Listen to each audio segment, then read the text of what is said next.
Assalamu alaikum wa rahmatullahi wa barakatuh. Well, Ramadan is disappearing so quickly, subhanAllah. And I'm only up to the third session this Ramadan. We had a very busy long weekend with so many different fundraisers and functions and things on.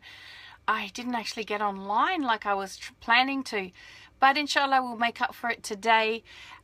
Today we are going to work from another verse of the Quran, and inshallah we're going to cover the topic of anger. And this is a really important topic relating to parenting. So we hear a lot in our religion about controlling our anger. And the ones that we fail the most when it comes to controlling our anger is our children, subhanallah. Assalamu alaikum, sister, welcome. Good to have you here, inshallah. So we're going to cover a verse of the Quran that talks about anger, but before I start, I just want to let you all know about a competition that I am running this Ramadan. So with this video there is a link to a free training about parenting for paradise. The 3 steps to turning stressful parenting into blissful worship. So turning your parenting into worship this Ramadan. And if you join that free training anytime during this Ramadan, after Eid, inshallah, I am going to be drawing 5 people from those who opted in for the free training to get a copy of my 6-step peaceful parenting system, which is valued at $497. And I have a lot of people who have been desperately wanting to do that program. So here's your opportunity to get it for free. All you have to do is opt in to the free training. Oops, my battery's low. Let me just plug that in. Otherwise, you'll lose me partway through this. Where's the plug? So just while you're waiting, wa alaikum salam wa rahmatullahi wa barakatuh, sis. Welcome. There's the plug down here. Of course. Wouldn't be anywhere helpful. Right. Back on track. So opt in for that free training, inshallah, and at the end of Ramadan, just after Eid, I will draw out 5 people to get a copy of my 6-step peaceful parenting system, which is going to go through all about parenting from a peaceful place inside, inshallah, which is exactly what I'm talking about this Ramadan. Because if we want to parent for paradise, we need to be able to parent from a peaceful place inside with our children. So today we're going to work from another verse from the Quran, actually 2 verses, starting with this one, and I should have put a version where I can see it, but I can read it backwards from the screen here. Okay, Bismillah. So those who spend in Allah's cause, in prosperity and adversity, who repress anger and who pardon people, verily Allah loves those who do good. That's chapter 3 verse 133. And then following on from that, we have chapter 3 verse 134, and those who when they commit an indecency or wrong their souls,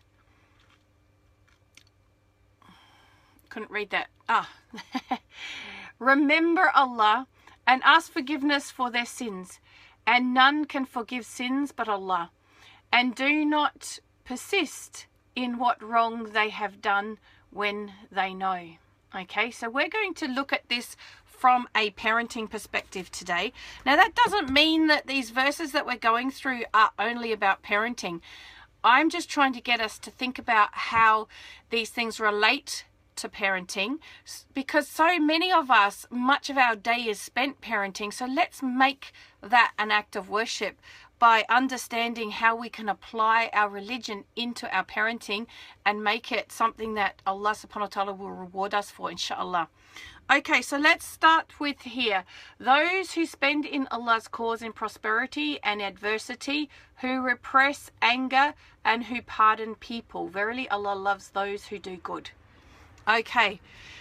Now, when we read something like that, we don't often think about it in terms of parenting. We think about it in terms of our life in general and how we're dealing with people in general. And there is kind of like this ageist thing going on there, where we actually don't consider our children to be counted in there as those people, when in reality they're probably the most important people for us to apply this to. So the bit that I want to talk about is repress anger and who pardon people.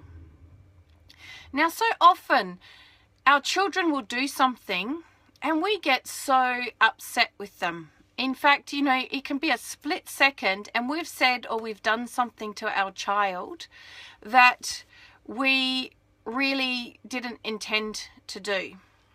Now, it's still saying low battery. Let me just double check that it's all plugged in. The plug was part out. Hopefully that solved the problem. Sorry. So, why is it that we forget about our children when it comes to these types of verses? When we're told, you know, the Prophet ﷺ, when someone came to him and asked him for advice, he said 3 times the advice was, do not become angry. Do not become angry. Do not become angry. 3 times the Prophet ﷺ said that. That's how important it is for us to not become angry. And also Allah, the Prophet ﷺ taught us that the strong one is the one who can keep hold of himself when he is angry, or herself, because, you know, many of us are sisters here. So the strong person is the one that can hold back anger.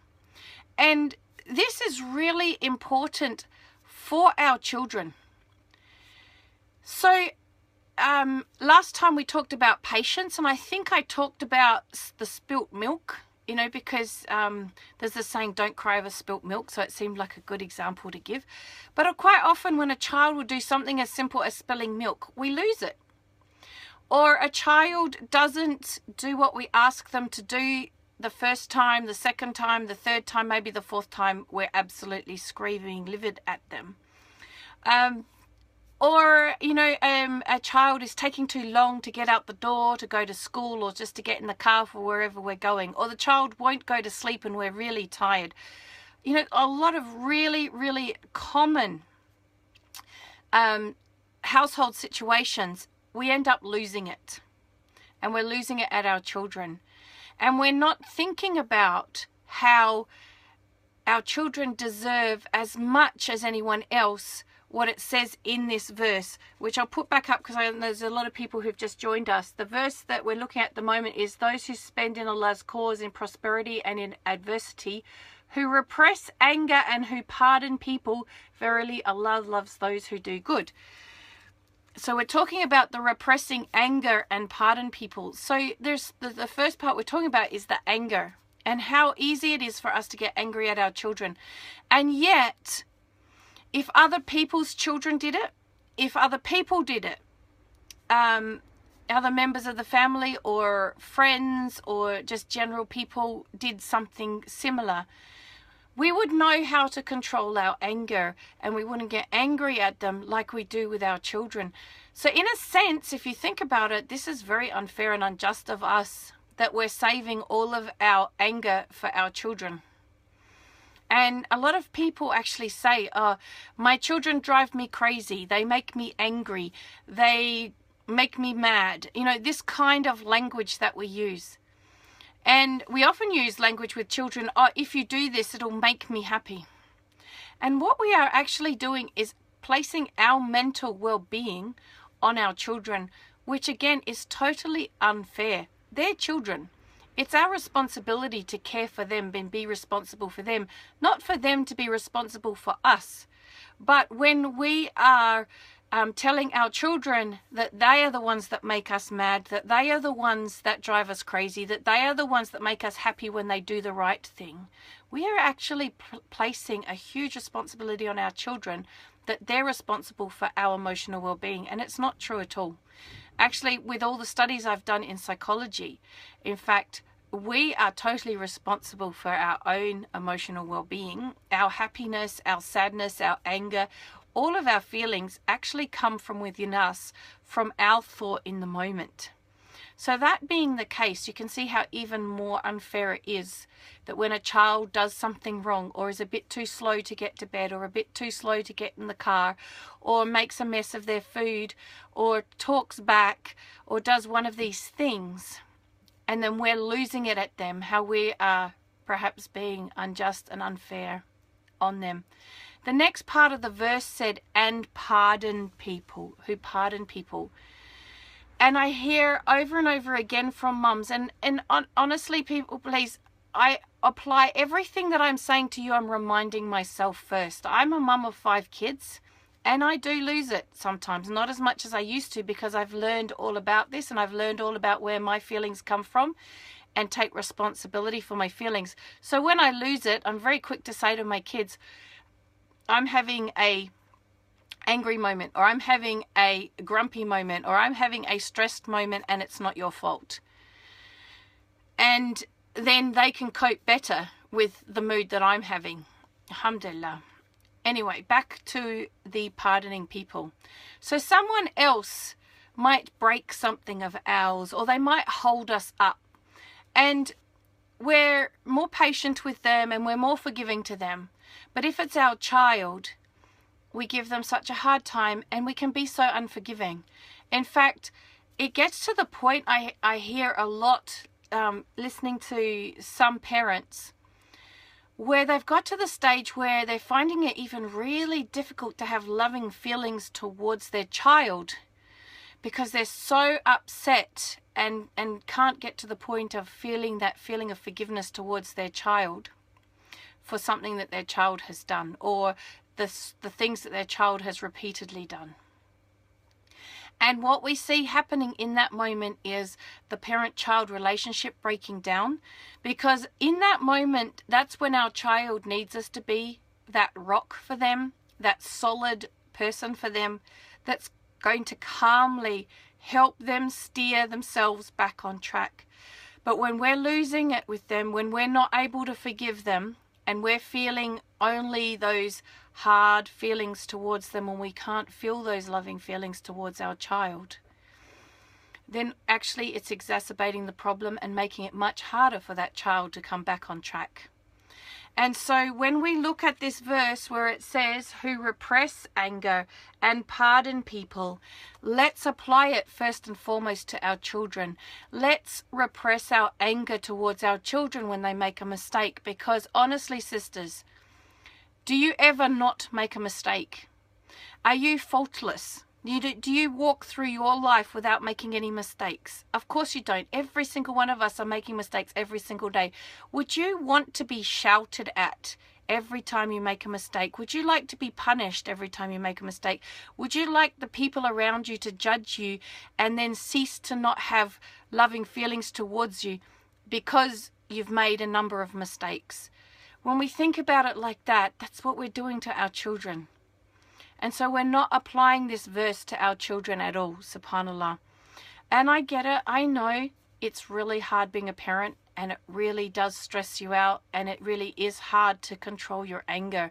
And that's why I'm so passionate about the parenting course that I teach, because it's wrapped around 90% our own emotional well-being, so that we can be patient and we can hold our anger and not show our anger at our children, inshallah.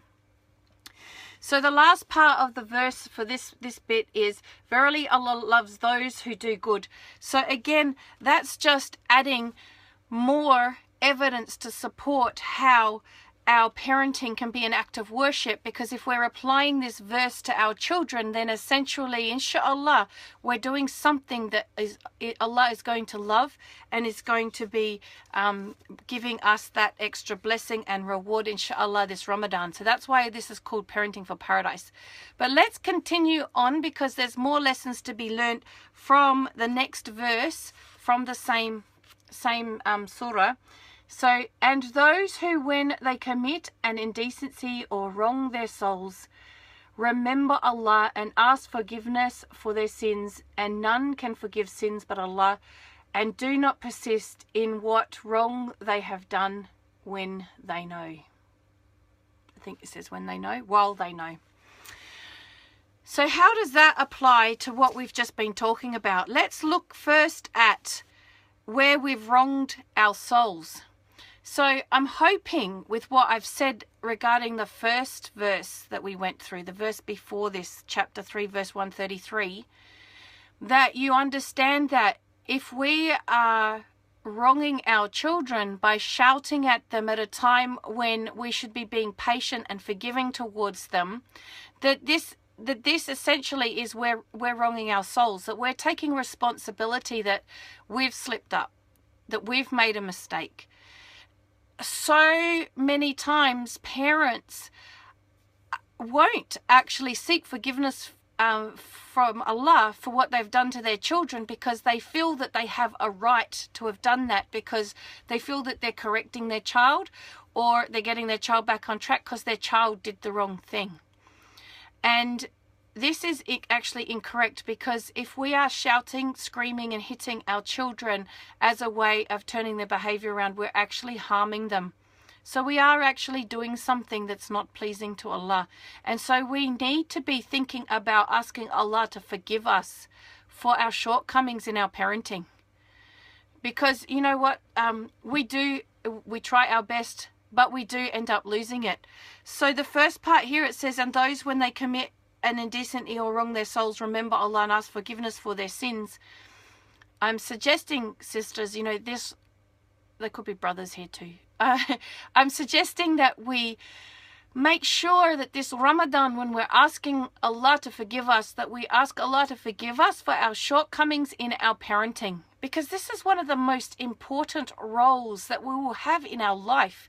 Allah subhanahu wa ta'ala has entrusted us with His creation, not ours, to look after. He has entrusted us to look after His creation.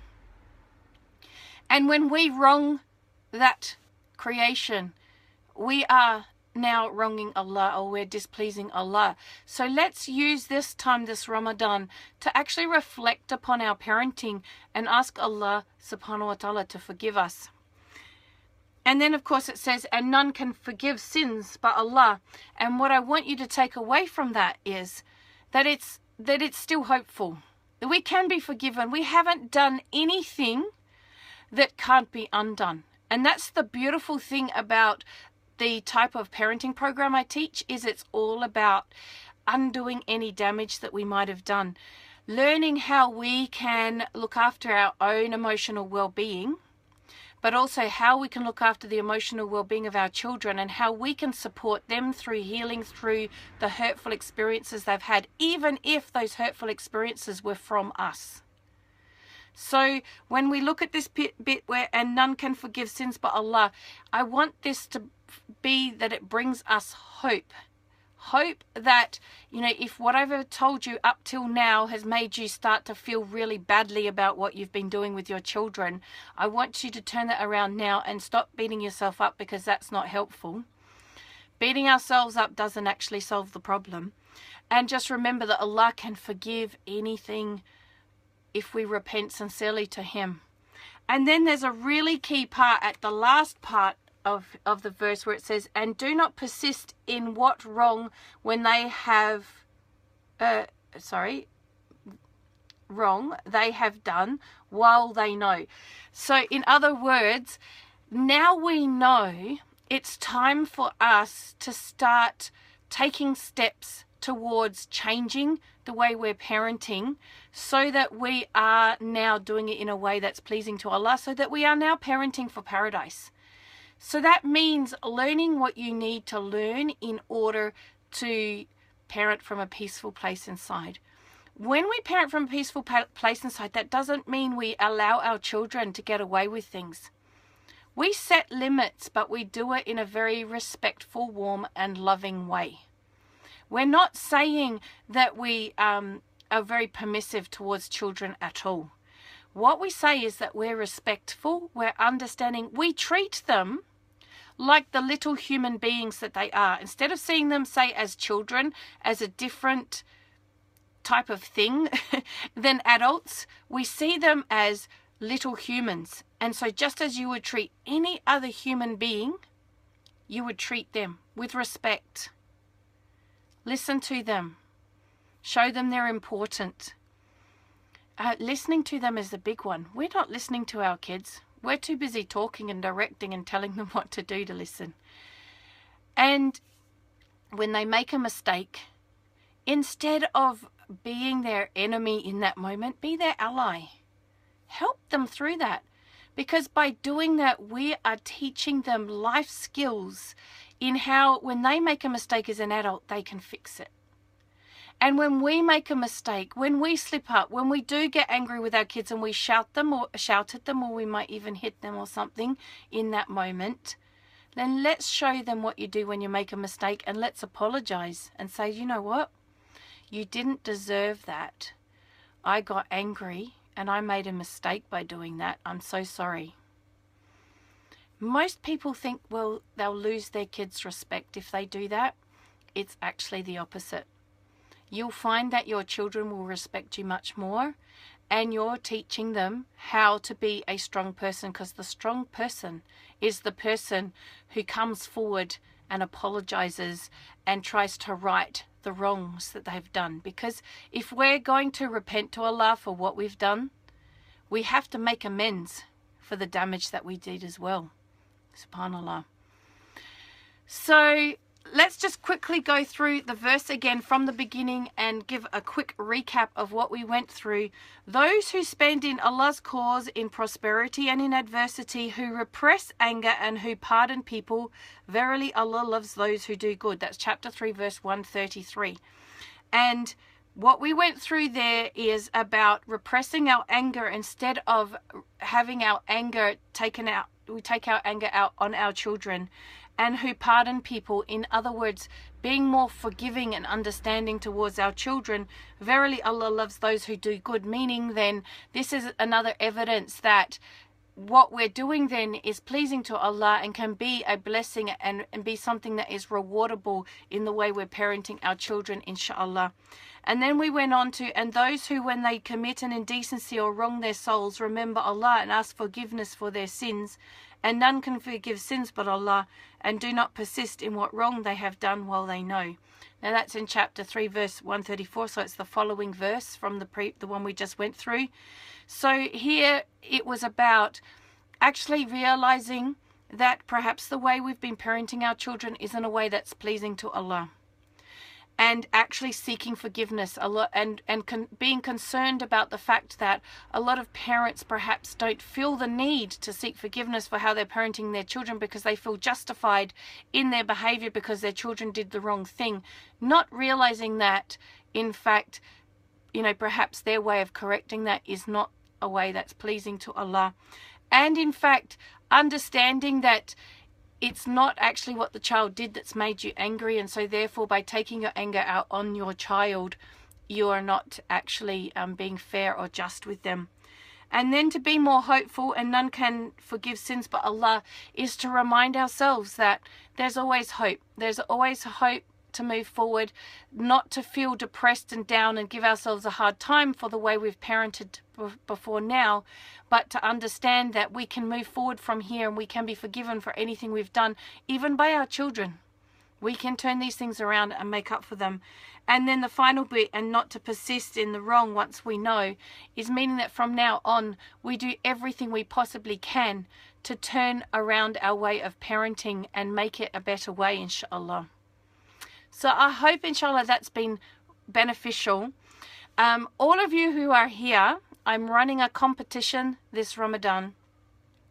So at the end of Ramadan, 5 people from those who have signed up for my Parenting for Paradise training, which is at www.parentingforparadise.com, I'm going to draw out 5 people to have access to my 6-step peaceful parenting system valued at $497. So this is your opportunity to get my parenting system, which goes through understanding why we lose it at our children and why we get angry and what you can do about it, and actually gives you access to support from other parents who have done this program, who know how to support each other in that, and also learn 4 amazing parenting tools that help you with your children, inshallah. You can have all of that if you win.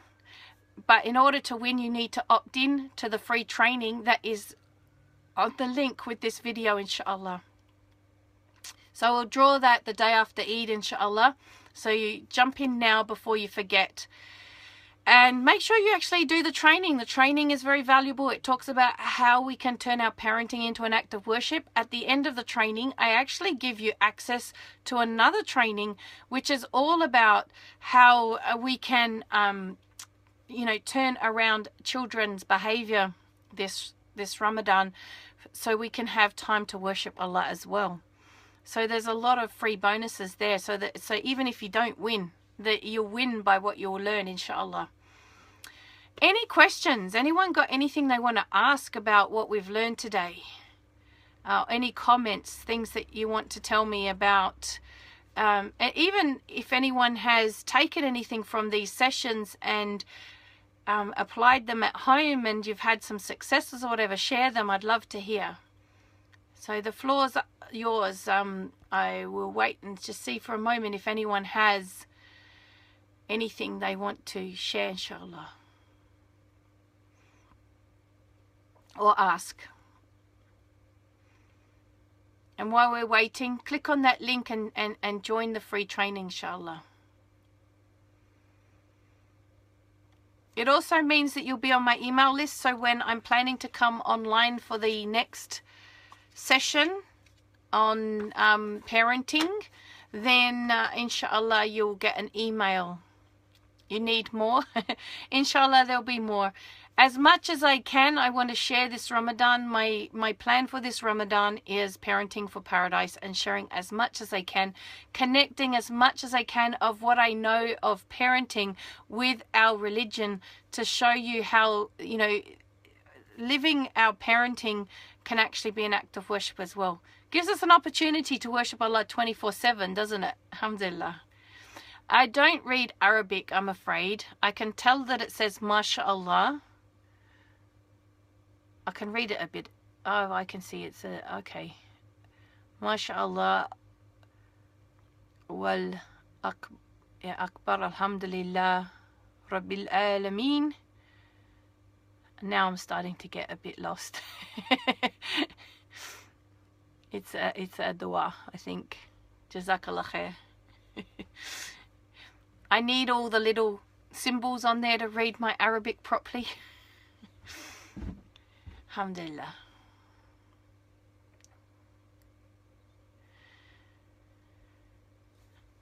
Okay, well, if there aren't any questions, or if I disappear and you ask a question, that's okay. I can always come back and answer the question on the comments, because the video will be on my Facebook page.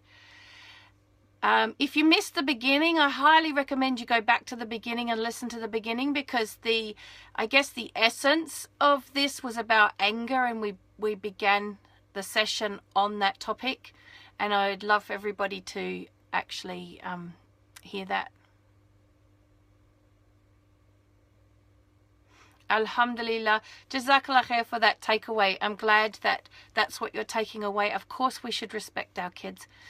One of the things that makes me really sad is how we expect kids to respect us, but we don't treat them in a respectful manner.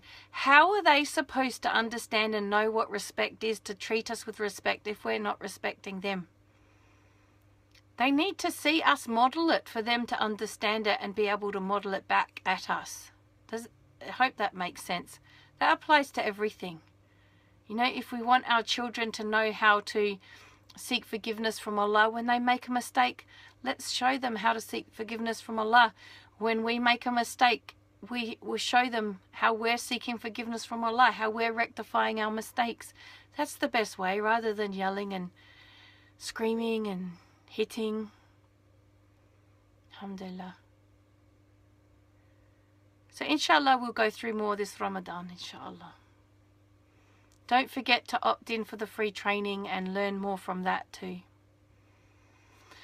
Alright, well, there doesn't seem to be any more comments or questions coming in now, so I'll finish up with Subhanaka Allahumma bihamdika ashhadu an la ilaha illa anta astaghfiruka wa atubu ilayk.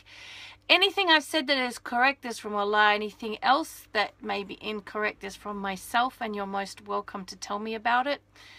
Much rather know today than on the Day of Judgment, inshallah. I do my best with my capacity of knowledge to only share what is correct, but I'm only human too. I look forward to our next session together, inshallah, and I hope you will be there. Assalamu alaikum wa rahmatullahi wa barakatuh. Until next time, inshallah.